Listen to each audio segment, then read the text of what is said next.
பிரமாணம் என்னவாக இருக்கும்? ஹனுமான் தன்னுடைய சக்திகளை தவறான வழியில் பயன்படுத்த மாட்டான் என்று நிரூபிக்க வேண்டும். இதுவே உன்னுடைய பிரச்சனையா ஹனுமான்?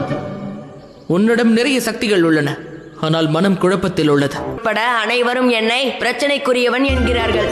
அப்படியெனில் என்னை பிரச்சனைக்குரியவன் என்று நினைத்திருக்கும் ஒரு நபர் இப்பொழுது சூரிய தேவரின் முன்னால் நின்று, மதங்கம் முனிவர், நான் இப்பொழுது மதங்கம் முனிவரிடம் சென்று அவர் சூரிய தேவரிடம் சென்று எனக்காக பேசினார். அப்படியெனில் நீ உடனே மதக முனிவரின் ஆசிரமம் சென்றாக வேண்டும். சற்று பொறு ஹனுமான்.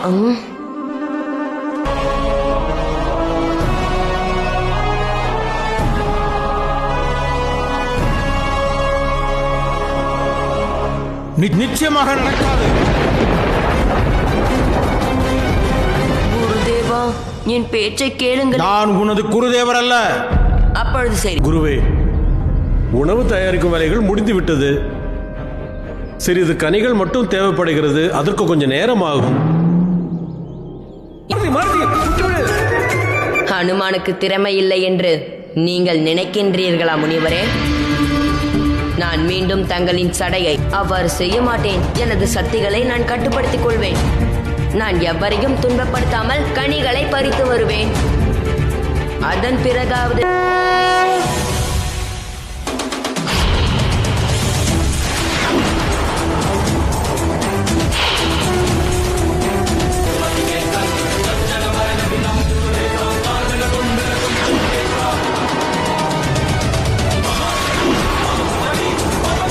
ஏதேனும் உள்ளதா? நீ ஏன் கவலையாக உள்ளாய்? ஆம் காகமே, ஹனுமான் ஒன்றை புரிந்து கொண்டாக வேண்டும். இவ்வாறான சக்திகளை எல்லாம் பெறுவதற்கு நிச்சயம் அதற்கான அனுபவமும் இல்லை. அவன் ஒரு குறும்புக்கார பாலகன், ஒன்றும் அறியாதவன்.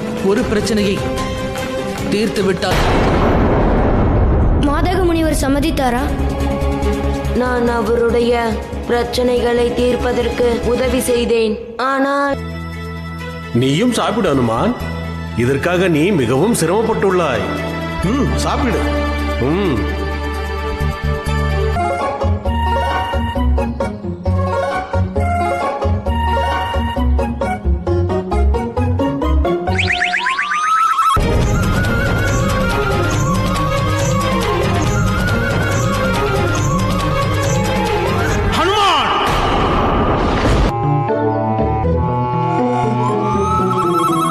செல்லாதே ஹனுமான்.